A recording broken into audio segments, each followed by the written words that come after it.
മക്കളൊരു കാര്യം ചെയ്യും, ഇത് കൊണ്ടുപോയിട്ടേ രാഘവട്ടനെ കടയിൽ കൊണ്ടുപോക്കെ. ഇപ്രാവശ്യത്തെ ഓണമൊക്കെ ഇങ്ങനെ മതി. ചെല്ലേ. അച്ഛൻ്റെ ഒരു കാര്യം ഇല്ലടാ. ചേട്ടാ, ആ ഞാൻ ടൗൺ വരെ ഒന്ന് പോയിട്ട് വരാം. എന്താ?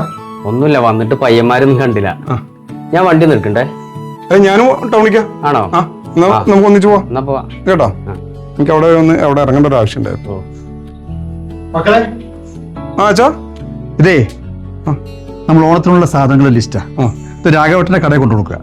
അവർ സാധനങ്ങൾ എത്തിച്ചോളൂ. ആയിക്കോട്ടെ. അച്ഛാ, എന്താ സാധനങ്ങളൊന്നും കുറവുണ്ടോ? ഏയ്, നമ്മൾ സാധാരണ ഇതിന്റെ ഒക്കെ ഡബിളും ട്രിപ്പിളും ഒക്കെ വാങ്ങിക്കുന്നില്ല. അരിയൊക്കെ വളരെ കുറവാണല്ലോ. അയ്യോ, പായസത്തിനുള്ള സാധനങ്ങളൊക്കെ കുറവാണ്. അച്ഛാ, ആരൊക്കെ വരാം? നമ്മൾ കുടുംബക്കാരൻ എത്ര വരാണ്ട്? ഓണം കഴിഞ്ഞാൽ 2-3 ദിവസമൊക്കെ നമുക്ക് ആൾക്കാർ വരുന്നില്ല അച്ഛാ. ഇത് വളരെ കുറവാണ് അച്ഛാ. ഇത് പോരാ, എനിക്ക് എത്രങ്ങാനും കൂട്ടുകാർ വരാനാണ്. അച്ഛൻ എന്തിനെങ്ങനെ പിശുക്കത്തരം കാണിക്കുന്നു? ആർക്ക് വേണ്ടിയിട്ട് എങ്ങനെ പിശുക്കുന്നത്? ഓണൊക്കെ വരുമ്പോൾ നമ്മൾ ആഘോഷമല്ല അച്ഛാ, അത് ഉഷാറാക്കണ്ടേ നമ്മള്. മക്കളൊരു കാര്യം ചെയ്യും, ഇത് കൊണ്ടുപോയിട്ടേ രാഘവട്ടനെ കടയിൽ കൊണ്ടുപോക്കെ. ഇപ്രാവശ്യത്തെ ഓണമൊക്കെ ഇങ്ങനെ മതി. ചെല്ലേ. അച്ഛൻ്റെ ഒരു കാര്യം ഇല്ലടാ. ഇങ്ങനെയാണെങ്കിൽ നിന്റെ ആൾക്കാർ വരേണ്ടി വരും.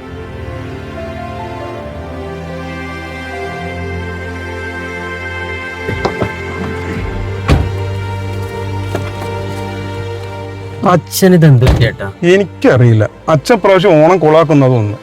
എത്ര ആള് വരാനുള്ളതാണ്? കുറച്ച് സാധനം വാങ്ങിട്ട് എന്ത് ചെയ്യാനാ? കുടുംബങ്ങൾ തന്നെ എത്ര വരാനുണ്ട്? അച്ഛൻ എന്താ ഉദ്ദേശിക്കുന്നത് എനിക്കറിയില്ല കേട്ടോ. എന്താവുണ്ട്?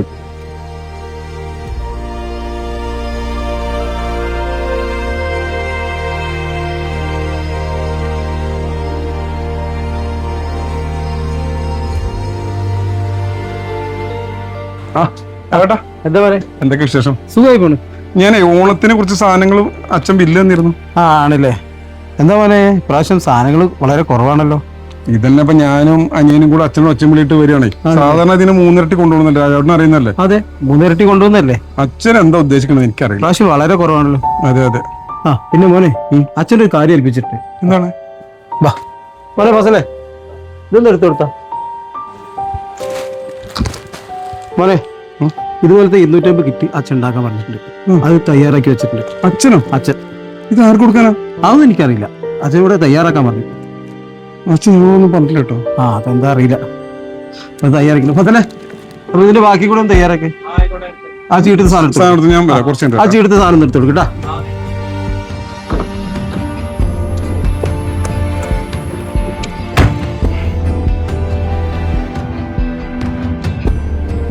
കുഞ്ഞേ, എടാ, നമ്മൾ സംശയിച്ച മാതിരി തന്നെ അച്ഛൻ എന്തോ ഒരു പരിപാടി ഒപ്പിച്ചിട്ടുണ്ട്. ഞാൻ രാഘവന്റെ കടയിൽ വന്നപ്പോൾ അച്ഛന് 250 കിറ്റ് ഏൽപ്പിച്ചിട്ടുണ്ട്. ആർക്ക് കൊടുക്കണേ എന്താണെന്നൊന്നും അറിയില്ല. എന്താ ചെയ്തതെന്ന് അറിയില്ല. നമ്മൾ ഓണം വളരെ ചെറുതാക്കിയിട്ട് പുള്ളി എന്തൊക്കെയോ ചെയ്യുന്നുണ്ടെന്ന് തോന്നുന്നു. എന്തായാലും ഞാൻ വണ്ടിയിൽ ജംഗ്ഷനിൽ വരാം, കയറിട്ടോ. ശരി ശരി, ഓക്കെ ഓക്കെ ഓക്കെ.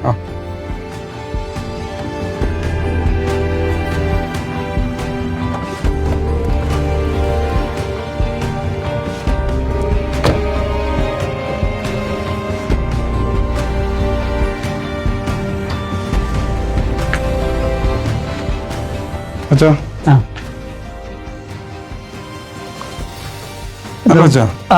ഞങ്ങൾ രാഘവന്റെ കടയിൽ ചെന്നപ്പോഴേ അവിടെ ഒരു 10-250 ഈ പലവ്യഞ്ജന സാധനങ്ങൾ കവർ കണ്ടു. അതെന്താ സംഭവം? എന്താ അച്ഛാ? അത് അച്ഛൻ പാർസൽ ചെയ്ത് വെക്കാൻ വേണ്ടി എന്നാ പറഞ്ഞേ.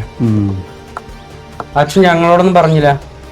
മക്കളെ, എല്ലാ വർഷവും നമ്മൾ ഓണം വളരെ അടിപൊളിയായിട്ട് ആഘോഷിക്കാറുണ്ട് അല്ലേ? എന്തെല്ലാം വിഭവങ്ങളാണ് കഴിഞ്ഞ വർഷം ഉണ്ടായിരുന്നത്.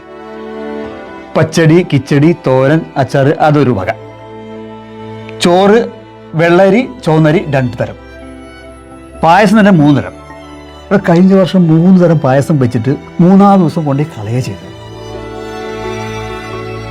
എന്നിട്ട് ഹലോ, ഈ ഓണവും വിഷുവൊക്കെ വരുമ്പോൾ എന്തെല്ലാം തരത്തിലുള്ള ആഘോഷങ്ങളാണ് നമ്മൾ ആഘോഷിക്കാറ്.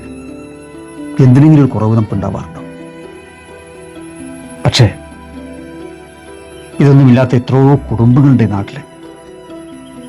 ഒരു നേരത്തെ ഭക്ഷണം കഴിക്കാൻ കഴിയാത്തവർ. എന്തിനു പറയുന്നത്, ഓണത്തിന് ഒരു ഗ്ലാസ് പായസം പോലും വെക്കാൻ കഴിയാത്ത എത്രയോ കുടുംബങ്ങൾ. ഇപ്രാവശ്യത്തെ ഓണം അവർക്ക് വേണ്ടി ആവട്ടെ, അവരും ആഘോഷിക്കട്ടോ നമ്മളെ പോലെ ഓണം. അതേതായാലും നന്നായി അച്ഛ. ഇതിൽ പല സന്തോഷം നമുക്ക് എന്താ അച്ഛാ. മൂന്ന് പ്രാവശ്യം നമുക്ക് അടിച്ച് പൊളിക്കാം. പിന്നെ ഒരു കാര്യമുണ്ട്, നമ്മുടെ രാഘവട്ടന്റെ കടയിലെ കിറ്റുകൾ മുഴുവൻ എല്ലാ വീടുകളും നമ്മൾ ആ കരയിലെ വീടുകളൊക്കെ എത്തിക്കും. ഓ പോയിട്ട് വാ മക്കളെ.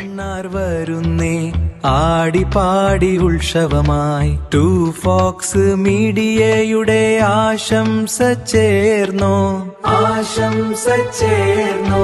സ്നേഹം നിറഞ്ഞൊരു പൊന്നോണം.